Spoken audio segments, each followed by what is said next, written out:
This is Will J. Eyster, coming to you from the RoJa Roxz podcast, here on the WHNPK Henpeck Podcast Network. Hey everybody, good evening. This is Robyn and Jacki. And we are RoJa Roxz. RoJa Roxz, baby. Woohoo! Yeah. So we just want to apologize for last week and not being on the air last week, but a pork chop got stuck in Robyn's fence. Oh boy. Yeah, there was there was some situations. So here we are this week. Though we'll make it up to you for sure. But we do want to apologize for that. But hey, it's life. Shit happens. You know, it is what it is. Ain't that right, Jacki? That's right.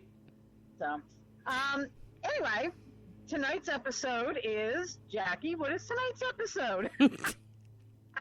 Juan Hines, the pool boy. Yes, he was supposed to call in. Robyn's pool boy was supposed to call in. And he got, I don't know, a case of the buck, and oh my God. You know, you told me to grab him by his chachi. Okay? And I should have. I should have shook the crap out of him by that chachi. But that's okay. That's okay. You know? She wanted to put her beef in his taco. Because I didn't realize up until now that he has a female part, not a boy part. Well, yeah, only when he's acting like a little, a little crybaby twat because he's on the air, he's all scared. I can't talk to you guys. I'm scared. Well, you want to know the funny thing is people don't realize this is a lot easier than what it is because we have a captured audience. Because, if you're on it and, you keep going and you download us and listen to us, and thank you very much for doing that. And thank you, Twitter. You guys have given us a lot of extra plays. And, guys, thank you so, so much. And, of course, Vineland, New Jersey. Thank you very, very much. Awesome. Hey, that's where Juan's from. Vineland, New Jersey. I knew that's where you got your pool boy from. Are you sure he's not from Bridgeton? Whoopsie. Is he from Bridgeton? No, he's not. He's not? Okay. I just was checking. Just checking. But he is a very efficient pool boy, but, it serves the drinks up right and all that stuff, but damn, why are you so chicken that you can't come on air and talk to us girls, man? But he did leave us a message. So let's take a minute and we're going to play that. So okay. Hold on. Hello, this is Juan, Robyn's pool boy. Please listen to RoJa Roxz on Impact Radio. When you don't listen, she gets very angry, and she makes me do things, very bad things. Please help me.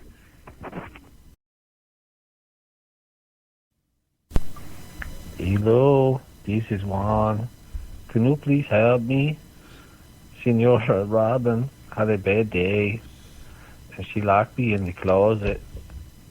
At least I thought it was the closet, but I may be in the barn with the horses, because everywhere I look, I see spurs and whips and things made out of leather.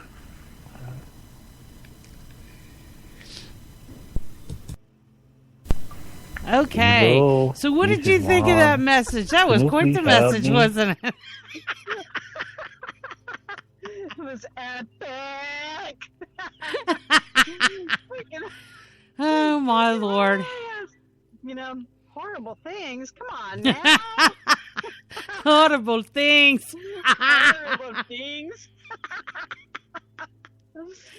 Robyn, what the hell are you doing to him, by the way? And what is this I hear? It has something to do with duct tape, and I mean gorilla tape. Something about the diving board and being gorilla tape to it, and using the gorilla tape to help him remove hairs from his body. What is with that? Spurs, crops, whips, chains, dips, chips, you know. Hey, there's a club in Nashville.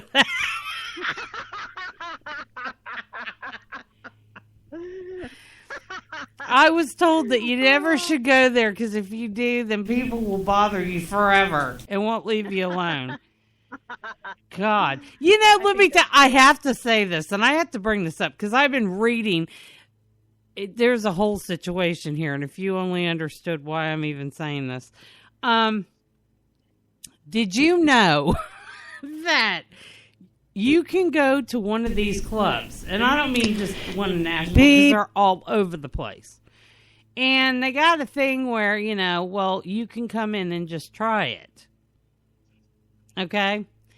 And you can try, well, you know, with hand slapping and then some whips and needles.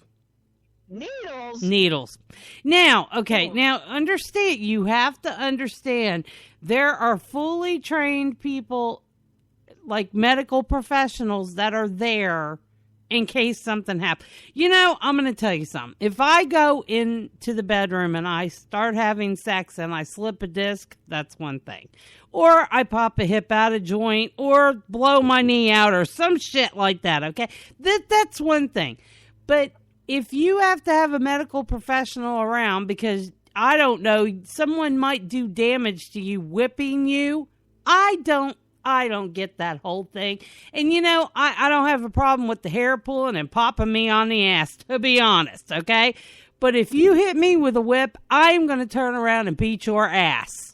Okay, that is right? No joke, okay? I can't imagine. Well, some people get into this because they're so numb inside. Okay. Are you numb inside or are you hiding something? Okay? Do you want to be, you know, if you want to go get a sex change or something, I'm sorry, I just don't buy this whole beating the shit out of yourself and someone else along with it. I just don't understand it. And I've had people tell me, well, you know, you should try it before you even say anything because, you know, with pleasure comes pain and with pain comes pleasure. And I'm like, okay. And I guess I can understand that a little bit. You know how you hit something and then you're like, ow, ow, ow, ow. And then all of a sudden the pain starts to go away. That's the pleasure of it. The pain's leaving your body. Yeah, okay. I'm not going to invitingly inflict it on myself and have somebody inflict it on me. I mean, what kind of sick fuck is out there doing that shit? You know, I don't know. Robyn, you need to look this shit up. There's a topper and a bottomer and a whooper and a this and a that. I'm like, oh my. I don't even, what the hell is a pansexual? If anybody, a P-A-N sexual. What the hell is that now? I have no idea. I'll be honest with you. I stopped. I don't even know what it is. I stopped at that point. Okay. They're like, Jacki, you should read this because you'll get a kick out of it. And I'm like, okay, yeah, I didn't do the whole 40 Shades of Grey or 10 Shades of Grey or whatever the hell it was. I 50, said because it was 50. All right, whatever. 49 plus 1. And I owe you 1 Shades of Grey. I don't care about that stuff, and I'm not saying that other people shouldn't, and I'm not, you know, trying to push my ways or anything. I'm just saying, me personally, you hit me like that, and I'm going to turn around and beat your ass. I'm not kidding you. I can't imagine. I'm sorry. If you know, if it's got to hurt, you know, if it's like that losing your virginity hurt, that's one thing, okay? Because that only happens once. Okay?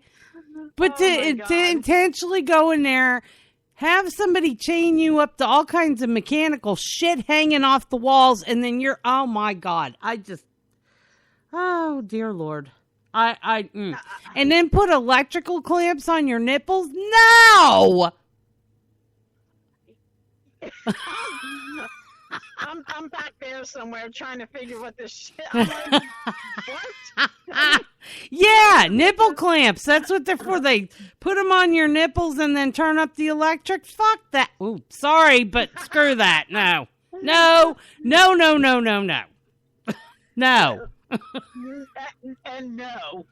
Okay, because I don't even know what to say. Okay, look. Some freaky deeks out there. Okay, and hey, whatever floats your boat. But let me tell you something. With that kind of shit comes, like, I don't know, like,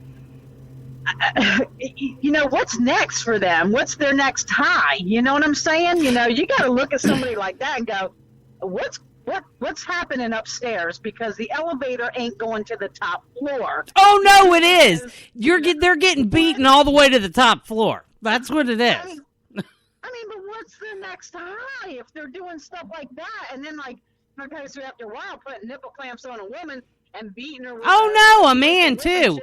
Let's not. They can put electrical stuff all over your body, in your butt, on your penis, on your vagina. I mean, your nipples, wherever you want the electricity to freaking go. I mean, really? I don't know. The more, the thing is the more I read it, the more sick to my stomach I got, because I'm thinking to myself, my God. And I'm sorry, but this is just my opinion. There are people out there that will resort to that. And the thing is I want to know why. What has happened in your life that's made you like that? You didn't pop out of that. You didn't pop out of the oven wanting to get your ass beat. I mean, I know the doctor did it. Maybe it turned you on. I don't know. It didn't do nothing for me, obviously. I mean, talk about shocking. Oh, my God. Yes, that's definitely a shocking experience, Robyn. Yes. like, ew. Ew. But, do you want to come play with me? Huh? Pool boy Juan probably likes that shit, though. Yeah, he does. I bet you he does. That's what happened to that net. You remember the one that got bent? That's what happened. You went out there and beat the hell out of him with it, didn't you? He goes, well, I like this. I like it. I like it a lot. Woo, mommy. Do it to me one more time. Once is never enough. With a man like you. Whoa! Whoa! What was that? Wow. Yeah, we may need to change the name to this as Give It To Me One More Time. Yeah. Or Give It To Me One More Time, Juan Hines, the pool boy. That's it. Juan, oh my God, my pool boy's going to quit. He's going to go, turn in my 2-week notice. You make fun of me on RoJa Roxz. That's because you didn't call in. Hey, I got to tell you a quick joke. You want to hear something funny? My ex-husband, we were trying to get pregnant, right? And Joey's Italian. And one of the guys that he worked with in Vineland, Carlo, I think was his name. And Carlo used to tease him so bad. He was like, because he was Puerto Rican, I think. And he used to tell Joe all the time, he'd go, so, Joe, you don't make no babies? And Joe's like, I'm working on it. He's like, hey, you send her to Carlos. Carlos show you how. So I come in one day and Carlos walks over to me and he goes, hey, Jacki, come here. I said, okay. So I walk over and I'm like, hey, Carlos, what's up? He says, I got an idea. Me, you, we go make a baby. We're the same color, right? In the summertime, you get brown like me, you got dark hair. And I said, yeah. He goes, okay, this is the only problem we have. And I said, what's that? He says, Joey Italian, he'd be over there trying to feed the baby. He'd be over there trying to feed the baby pasta, and the pasta baby be yelling, no, beans and rice. And I cracked up. I was like, Carlos, get away from me. So, but I couldn't help it. I had to tell that. I don't know why. I just got to thinking about that today, about peed my pants. I was laughing so hard. Oh, my God. Yeah, I'm telling you. See that? Now, if I'd have wanted a baby, where was Juan Hines then? Exactly. I'm telling you. See, I should have made it, and I wouldn't have, and the thing is that, well, yeah, he would have noticed. I'm only joking, Vineland. I know take advantage of Carlos, okay? No. Carlos, go back to Puerto Rico. Me no touch him. Me no touch the Carlos. So anyway, wow. Let's get back to Juan. So what does Juan look like in that beautiful yellow G-string that he has that he walks around your pool with? The one with the butterfly and the pink pretties on the back. You're the golden arches. You know, let me tell you something about a golden G-string, okay? Now, this is like when I don't know, I've been living down here for about 6 months, and you know, and I was at the apartment complex. That's when I first moved into an apartment complex, and you know, community pool and stuff, and you know, we're taking our kids, you know, to the pool, and you know, we're down at the pool, and there's a bunch of kids in the pool, and here comes this guy, you know, with a freaking golden thong, and his shit is all like bulged out in the front, and it's like, dude, seriously, there's kids at the pool. Oh, what about, you know, acting like he's all hot and shit. Ain't nobody want to see that, you know? And it's like, oh my God. I mean, there's kids. I mean, that's something that you do at an adult-only beach or something like that. You don't do that with a bunch of kids at a community pool, you know? So, like, you know, of course, we had to bitch and complain to the you know, management company there that, you know, dude, man can't be hanging out here in his golden G-string. And I did. You know, and my friend was like, can you believe that shit? Look at that shit. And I'm like, look at the golden arches. And he looked at me all like stupid. And I'm like, get out of here, dude. You know what I mean? What are you doing? There's kids. Mm-hmm. Oh. Gross. See, that's like me trying to keep clothes on William. You know what I mean? Here I am running around. When he comes home, you better be ready to close the windows up. Because he starts stripping at the door and doesn't stop till he hits the bathroom. And that's not very far. And you know what? Listen, I can respect a man's package and all that stuff, but I don't find it sexy for you to throw it in my face like that. You know what I mean? That to me is not sexy. And I'm just going to tell a story. Somebody I know, quite possibly my ex-husband. Oh, you know, my God, no visuals. I almost choked on that.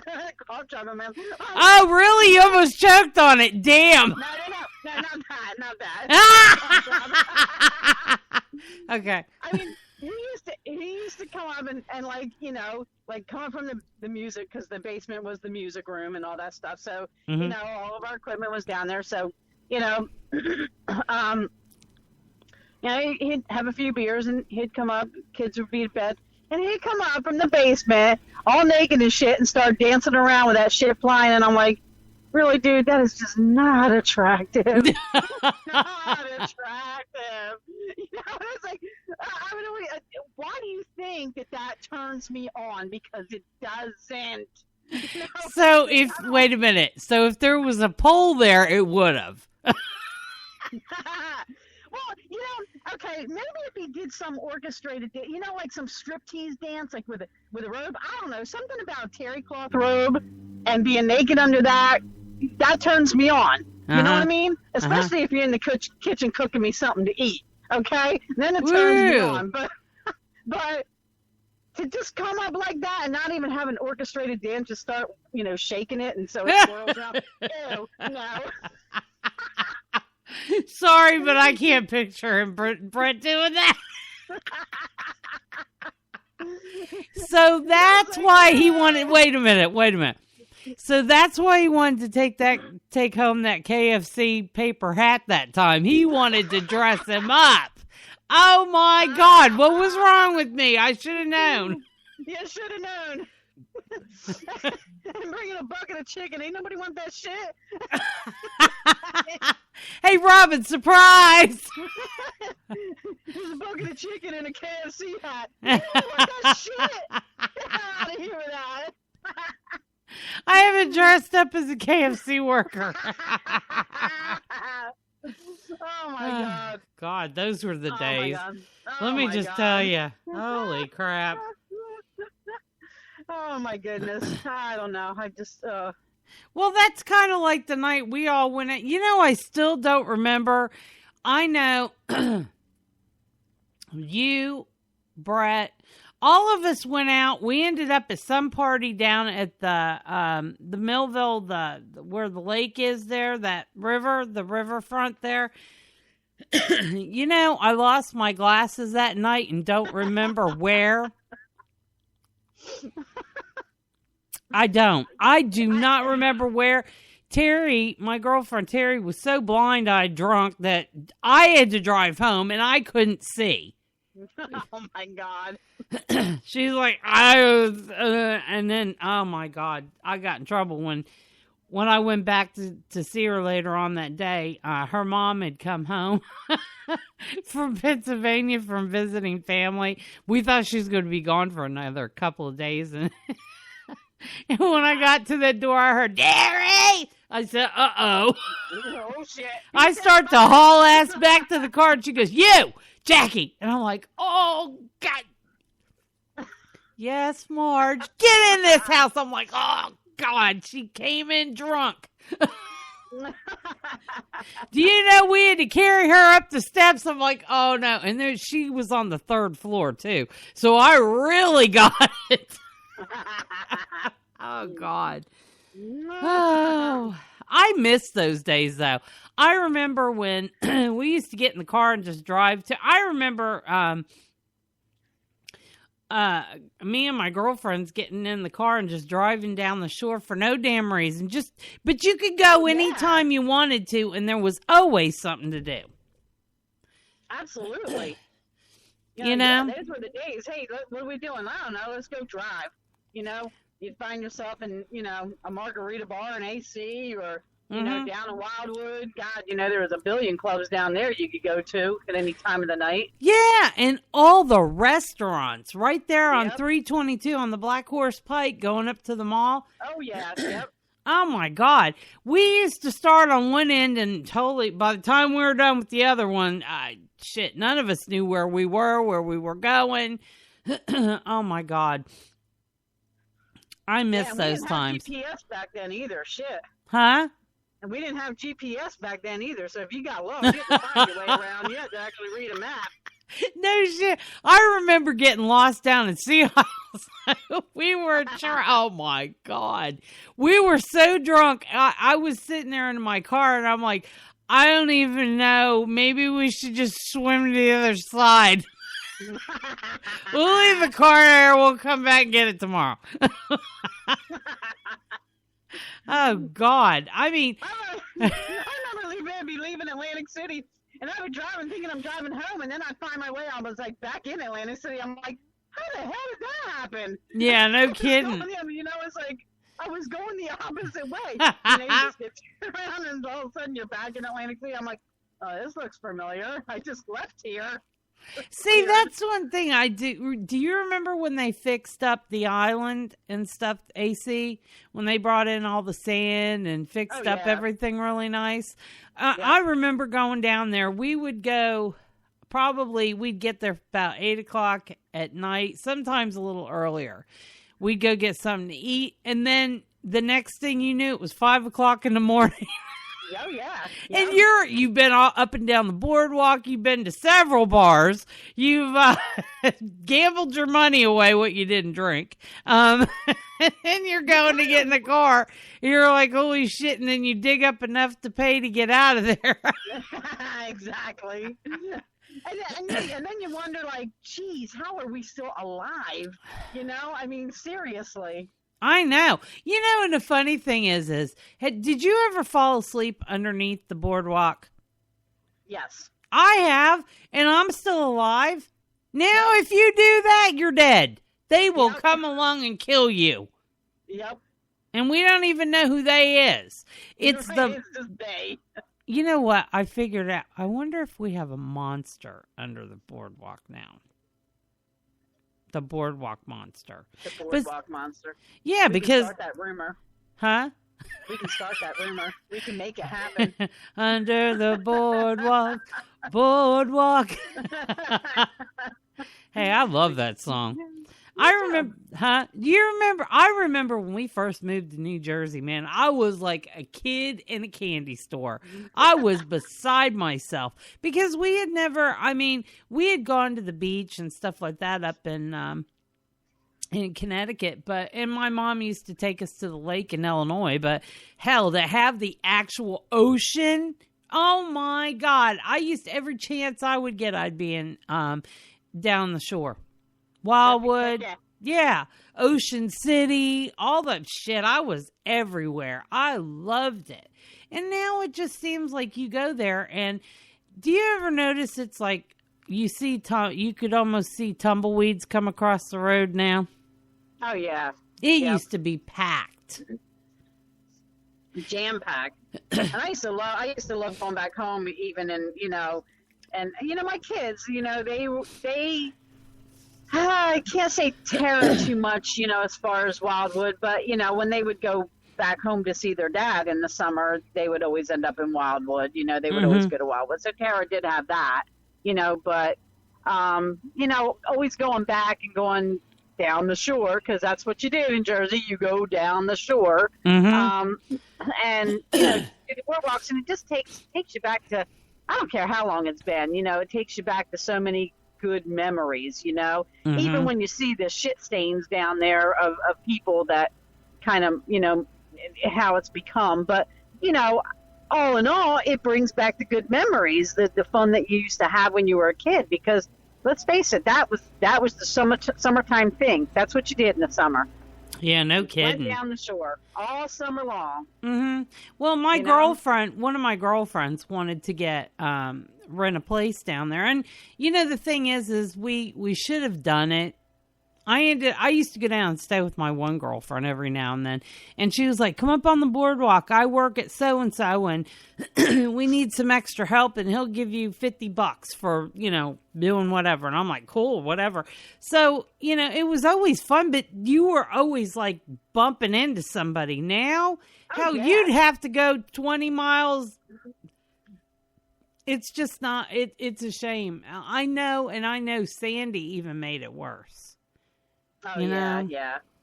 That was a crying shame to see that boardwalk piece go, floating out to sea, and that was horrible. Yeah. I know they built it back up, but still, that's part of your childhood right there that just went out to sea. You know what I mean? That's like, whoa, what is that? But, I have a lot of fond memories, Well, most people don't realize I was 20 years old when I moved there. Because I went out with you. I don't know, there was a whole bunch of us that the very first night, and I left a little bit early, but we went down to Louie's bar. Yeah, Louie's bar. We went down there, and because you said to me, you go, well, are you 21 yet? And I was like, well, I just turned 21. And when I first moved to Jersey, I was 20, and I'm 48 now. So what does that tell you? Wow. And that's a good chunk of my life that I spent there. I moved to Virginia for a couple of years, and then I moved, where else did I move to? I don't know. I was all over the place. I was one of those, I had a traveling bug. I lived in Virginia and used to drive home on the weekends. And I loved it because I was doing my own thing, and I always had a good old time. My car was my best friend. Oh, yeah. You know what I mean? So I can't really complain. Yeah. I feel like, I know when we moved to New Jersey, I was like, oh my God, you could go in one place and get a job. And I went in to see Dee and Gary. In a matter of 15 minutes, I had a job. Yep. You know what I mean? And then at the same time that I was doing that, Gary was working me certain hours. So I was also able to work part-time. I was a telemarketing supervisor for the Daily Journal in the evening. So, you know, I worked I worked all over the place. I worked in the nursing homes. I worked in the doctor's offices. I mean, everywhere I went, I always had fun. You know what I mean? So. Yeah, that was back when, you know, working was fun. It was like, you know, hey, yeah, let's go, you know, I mean, you had fun at work. I don't know, I mean, there's so many people that I met through, you know, working at Gino's, and, you know, still to this day can talk about the fun that we had at Gino's, and, you know, and because Gino's, wow. I mean, that was a fun place to work. Mm-hmm.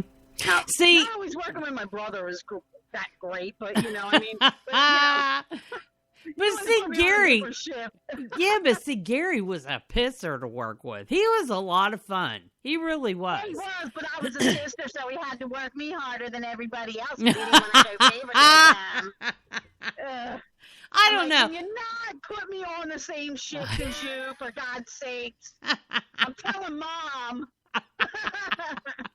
See, I can honestly say I always had a good time working with either Brett or Gary or Dee even. But I don't remember any of the other. Wasn't there a girl there, Amy or Anna or something? I remember working with, and this was at Gino's, because I was playing in the band, but I was working at Gino's too. And so, like, me and my friend, Shelly Carroll, we wanted to go, and we wanted to rent a house down the shore for a week. Mm-hmm. So, and that was back when you could rent a house down the shore, like a block from the beach. Mm-hmm. And, you know, it was $300 for the week.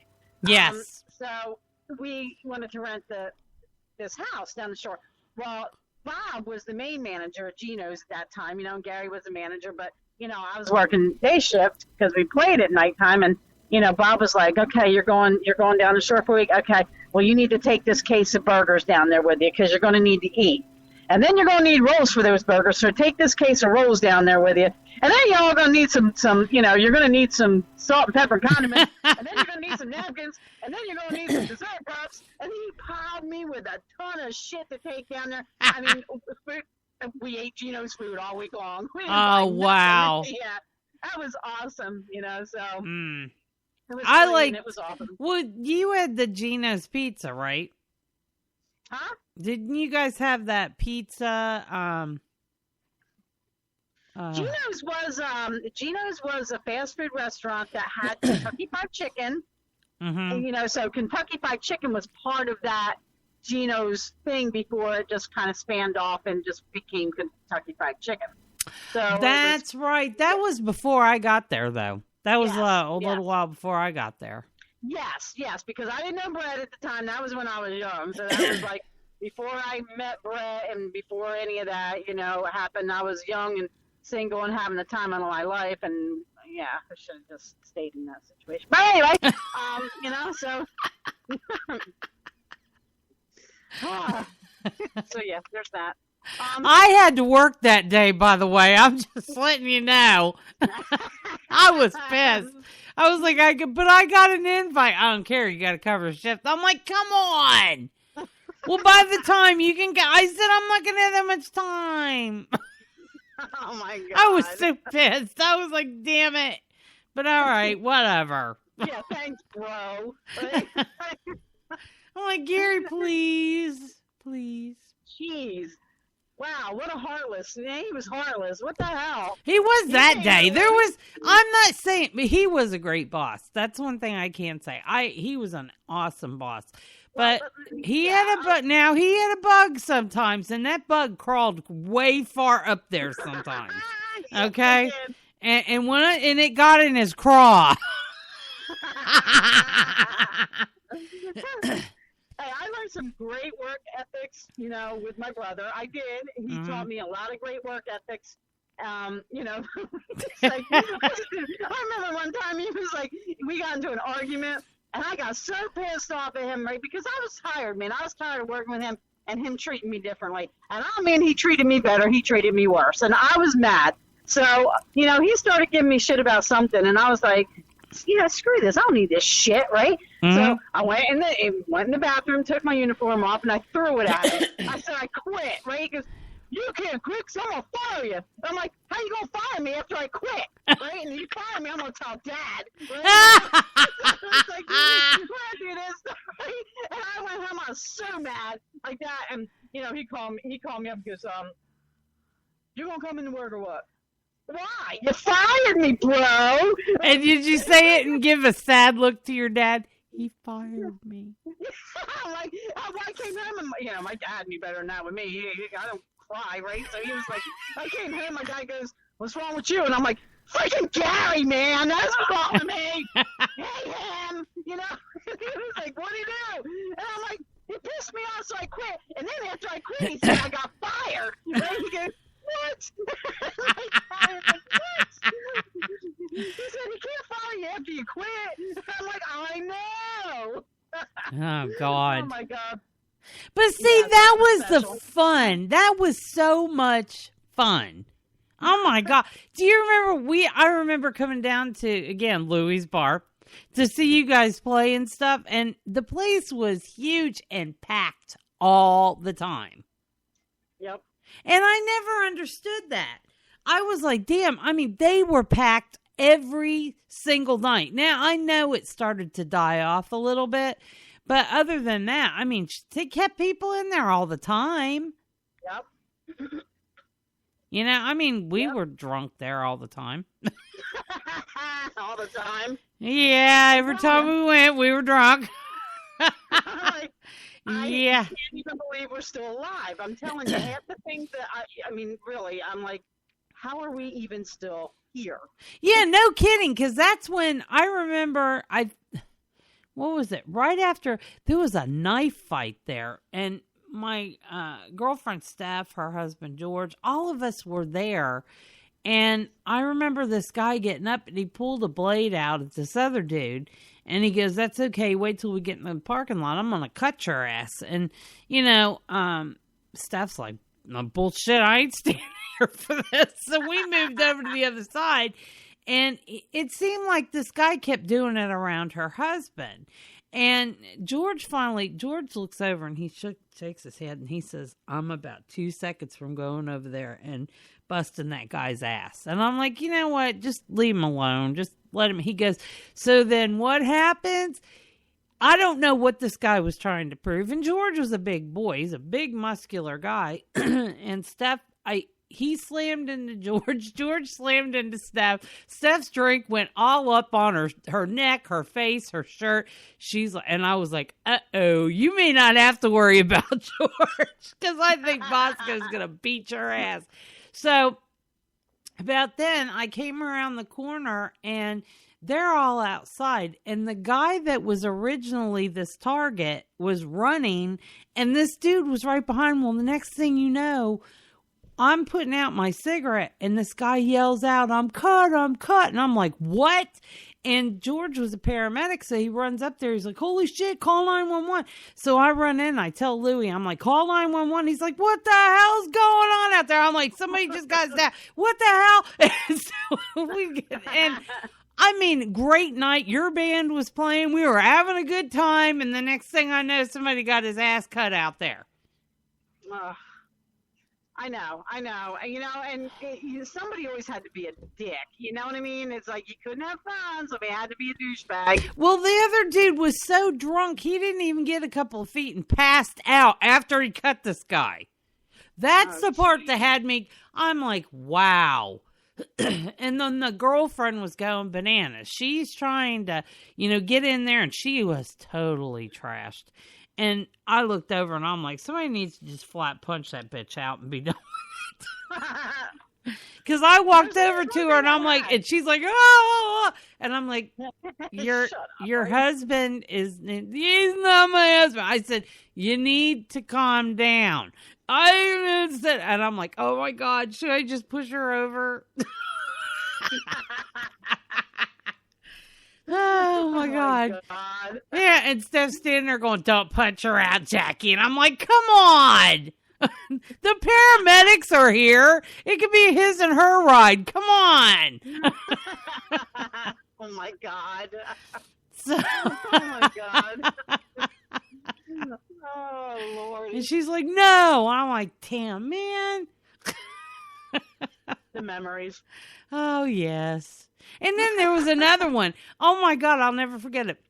This little girl, I think she was one of the Millville prostitutes. I don't really remember much. I know her and her old man were in there, and he was like shopping her around. Ugh. So I didn't realize it at the time until the person I was there with, she was being shopped to, and I got up and got pissed off. Well, the dude I was there with said, "Just go out there and whoop the shit out of her." I went out there and I said something to her, and the next thing I turn around, there's two big pimps standing there. "Yo, you got a problem?" And I said, "Yeah, you need to take your shopping shit somewhere else." He goes, "Let me tell you something. You keep up that talk, you're going to be walking the streets too." Oh, I turned around and I was like, "Really?" Well, then my girlfriend's husband comes out and goes, "Jacki, let's go." And I was like, "Yeah, you're lucky." And they were two big, huge monsters. I was lucky I got my ass back in there before I got the shit beat out of me. These guys are like 7 feet tall, Robyn. And they have the bullet can't stop. and they had their prison tats on. So Yeah, nothing the bullet can't stop. yeah, I didn't Pieces know. of shit. You know. Pieces of shit, man. Yeah, they were. And that's the thing. It seemed like after Lou started getting a real big crowd in there, that's when I noticed that these guys started, and then they started coming in there. And then that's when Lou walked out. And you know, Lou was a crazy Italian dude. Yeah, yep. He was, "What's the matter, you? Hey, get the hell out of here." And I'm like, uh-oh. Give me the bat. Give me the bat. He'd walk over and he'd smack top. I said, "Get your ass out of here." And they're like, "Yo, Lou, don't be." And he's like, "Oh, you want to come at me? You want to come?" And I'm like, "Oh, man." And I'm running going, I think Lou's about to. Oh, don't worry. And before you knew it, half the bar gets up and they're standing behind Lou. Yeah, bring it. Yeah, exactly. Your ass is going down. Oh, my God. I used to get a big kick because he was the one between him and my godfather. Frank used to tell me, my Uncle Frank used to tell me, he was like, "Yo, you need to marry a nice Italian boy." And it's the same thing Louis used to tell me all the time. You know what you need to calm you down? You need a nice Italian boy. Well, I did that. Yeah, ain't nothing about nice about an Italian boy, okay? Well, he was nice to a point, to a degree. But, Yeah, you no, know, well, you know me. I got a thing for white boys. There's actually only one Italian guy that I adored. Well, no, there was a couple of them, but, you know, like to date an Italian guy, oh, geez, forget about it. But Yeah, forget about it. forget about it. He, you know, Johnny D, our manager, you know, he was amazing. He was amazing, you know, because we were managed by Freddie Baker at first. I hated Freddie Baker, couldn't stand him. And, you know, and then when I started dating Chuck from Gandog, and Chuck was like, "Why don't you, you know, hook up with Johnny? You know, I'll tell him to come see your band." Okay, so Johnny came to see the band. He was like, "Yeah, I really like you guys. I can, you know, do a lot with you. I have a lot of work for you." And Johnny told me, he goes, "Before I do this, because you're going to be traveling a lot and like far." And I'm like, "Okay." So he says, "Before I do this, I need to speak with your mother." And he did.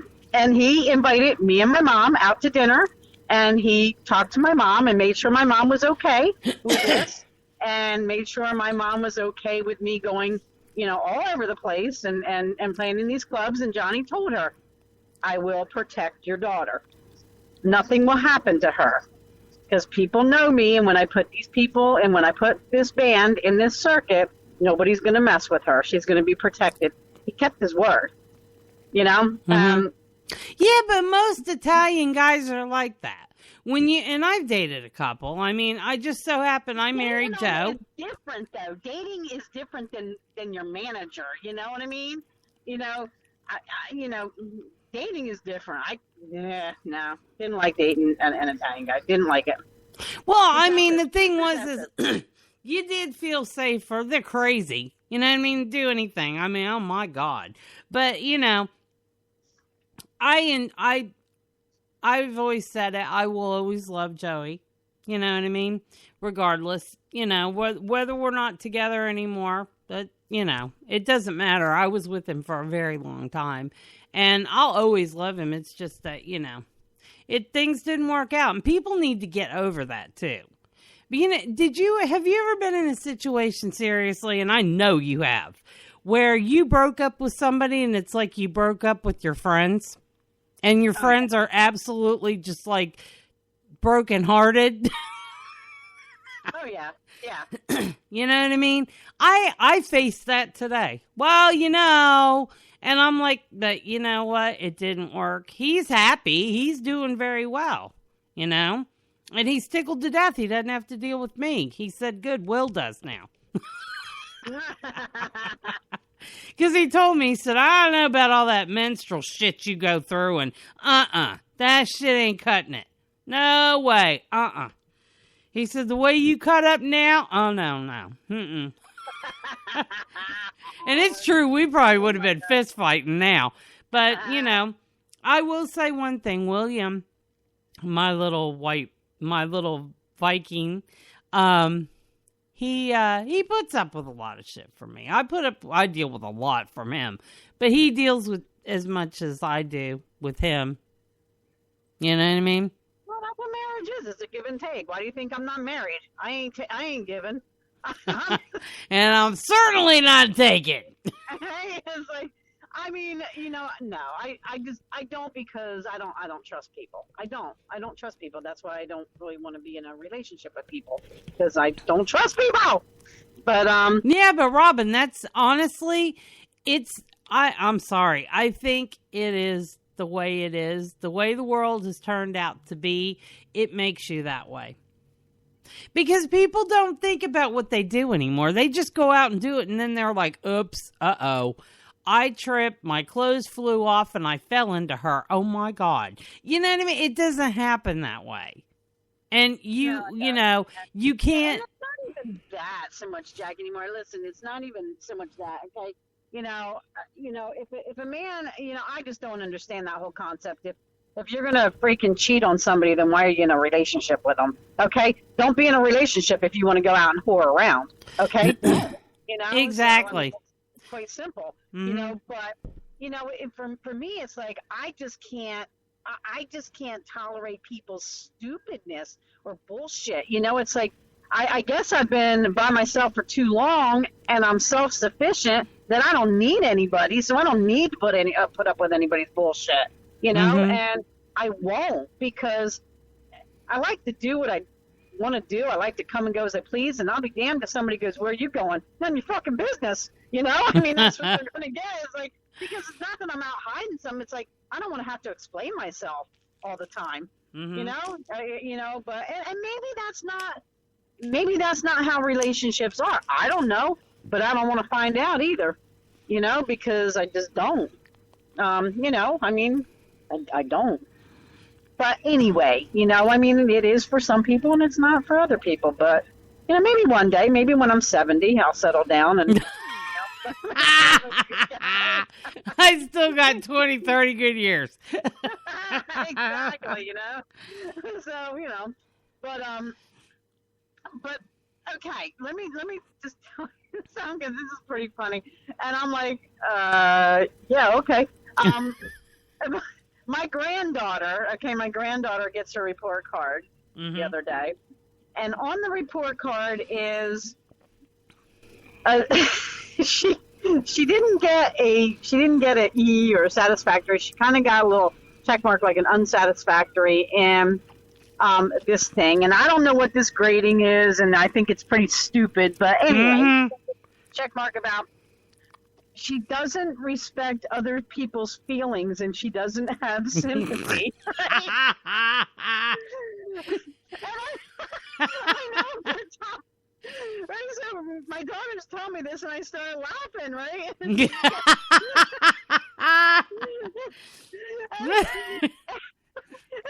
I'm like, she goes, well, I know exactly what they're saying. I know exactly what they mean.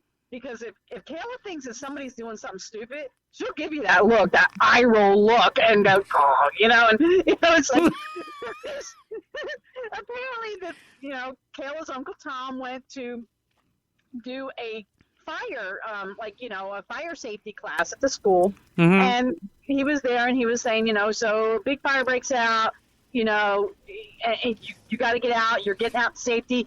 And you realize that your iPad is in the house. Do you go and get that? And all the kids are going, no. And this one kid going, yes, you do go get your iPad. And he goes, Uncle Tom says, no, because, iPads are replaceable. You are not. The kid starts freaking out and is like, are you stupid? I gotta go get my iPad. So, Kayla darted him this really dirty look, and I rolled him, and it was like, oh, that kid is psycho. Okay, so... Oh. Wait a minute, you mean like the t-shirt that I have?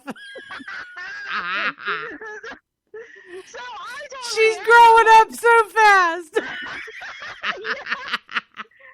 I told Rhiannon, I'm like, Rhiannon, you can't. I said, you need to go have a talk with that teacher.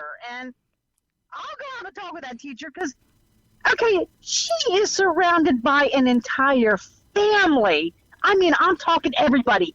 Her mom, her dad, her grandparents, her great-grandmom, her uncles. She is surrounded by an entire family, her grandmoms, all of us. Bear's family, everybody. We're like, we don't tolerate stupid. The kid is only this. She learned that behavior, Yeah, she doesn't have time for people's stupidity. Okay, I don't think that's a bad thing. But hey, I don't know.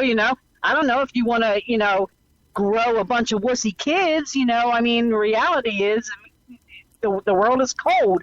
Okay, Yep. You got to prepare those kids for that. That's right. Exactly. So, I don't know if that's such a bad thing. I said, I'd definitely go talk to the teacher and go, what do you mean? Give me an example. Give me an example of how she hurt the feelings of another kid or didn't respect the feelings of another kid because she eye-rolled somebody that said something stupid, And then do it to the teacher. Look at her and go. Exactly. Come on, man. Really? Eye roll. No kidding. On yourself. Right. And the thing is I remember when I was little, God, I was in kindergarten in Danbury, Connecticut. And I remember my teacher looking at, I can't remember what happened. I don't know. Kid did knocked over something and he was like, oh, no. And my teacher turns around and goes, shape up. Then he's like, and he stops crying. He's like, and she's like, go sit down in your chair. It's something that can be cleaned up. Stop with the theatrics. And I was like, wow. And, this is the early, 70s, but yes, it's been that long. But I'm like, it's when I wore Garanimals. But you know what? They'll prepare you for the reality. Come on, man. I mean, ew. I mean, if these kids are being taught. First of all, 1 and 1 is 2. 1 and 1 is not 5,000. I mean, think about the new math that they're teaching these kids. What used to be A, B, C, D, and F, okay, is now E, 1, 2, 3, 4, 5. Okay. What used to be an X and an L and an S and whatever else they freaking use. Really? It's like they keep turning things and changing things. It's a big circle, Robyn. You come back to it sooner or later. Okay. You have to come back to it. Let me say this. What if like Russia is considered a superpower now? Are these kids, what are you going to say if the point is brought up, okay, the United States and Russia are superpowers, do you know why? Did you know that there used to be a wall? Really? Well, what wall was that? I mean, most of these kids that are 20 years old that have no idea that there was a wall in Germany. It's because they're not teaching them that. They're not teaching them that. And I can tell you that I remembered when in high school, I was in 9th grade, and I had a history teacher. I mean, he was a trip. And, I mean, he would, like, if you were, like, kind of dozing in class, he'd take the trash can and this big pointer and go up and down the aisles and bang on the trash can. Okay, time to wake up. This history. You know, those who don't learn history are doomed to repeat themselves. What did I just say? And he was military. And he was awesome, you know, and you know, quirky little guy. And then, like, at the end of class, he'd be like bowling out of class. And if you wanted to get to your next class, I'd follow him every day. I'd just hang on to the back of his coattail, and I would just follow him because he was buzzing. He needed to get in that teacher's lounge to smoke that cigarette. You know, he had to get there to smoke that cigarette. And now, in order for them to smoke, they have to walk 10 miles. And by the time they're halfway there smoking, they got to turn around and walk back. Yeah, and that's even if the school will hire them because they smoke cigarettes. But, you know, please. But he always said. But they'll hire. Wait. But they'll hire child molesters. Oh yeah, sure. Okay. Yeah, that makes sense. Right? Go ahead. I'm sorry. That's perfect sense. No, because he used to always say that phrase. You know, those who don't, you know history are doomed to repeat itself. And that's true. These kids have no idea what is going to turn around and slap them in the face. You know, at some point, because they're living in a reality. Where school teaches them it's all rainbows and unicorns out there, and everybody's going to respect your feelings, because if they don't, they're a bully and they're going to be dealt with. Yeah. It's not true. It's not true. Don't lie to these kids. I know what you're saying, but the thing is it's like they keep telling all these kids, go to college and get your college education, go get your associates, your bachelor's, get your master's, get your PhD, because there's a great job just waiting for you. BS. Okay? Excuse me. And now all of a sudden these kids are like, but wait a minute, I've graduated. Where's this great job at? They're lying. Okay. Yep. Why do you think these kids, and they're putting in the schools now, pick up a trade? Okay. They used to be something. We would go to school 1st through 12th, and then in your 12th grade year, you would do 11th and 12th grade year, you'd take a trade. Yep. You know? I mean, it's crazy. They still have that down here in Florida, by the way. See, where you can do a trade. Mm-hmm. But you know, that's... And that's what they should be teaching these kids. How to go out there and how to make it in the real world. How to deal with the public. Real world 101. But you know what? I'm sorry. Most of these teachers are these baby-fied people that... I don't believe that your parents should hit you. They should sit you down and very carefully explain the rules of the world to you. Half of these kids don't even have a mom and dad anymore. Yeah, that's true. I mean, the time that we came from, we had moms and dads. A lot of times the moms stayed in very abusive relationships. I mean, there was a lot of shit going on in the 60s, 70s, and 80s. You know what I mean? Yeah. Yeah. That's why they said the 90s was the year of the woman, because she started stepping out going, I don't need you anymore, and kicked their butts to the curb. You know what I mean? But, you know, I don't know. It's gotten completely out of control anymore. It really has. It has. You know? So. Amen, sister. It has. But we're coming up on time, girlfriend, and Mr. Scooter Doo's not here. He got tied up at one of his other businesses, so. Well, he better be out there getting us some, sponsors. He is. He's working on all kinds of new sponsors, so. Awesome. Yeah, so I'm sure he'll be back with us next week, but he's kind of tied up in one of his ones in Nashville. Mm-hmm. kind of tied up. Yeah, Jackie, we know what's going on. Yeah. Okay, I had to throw that in there.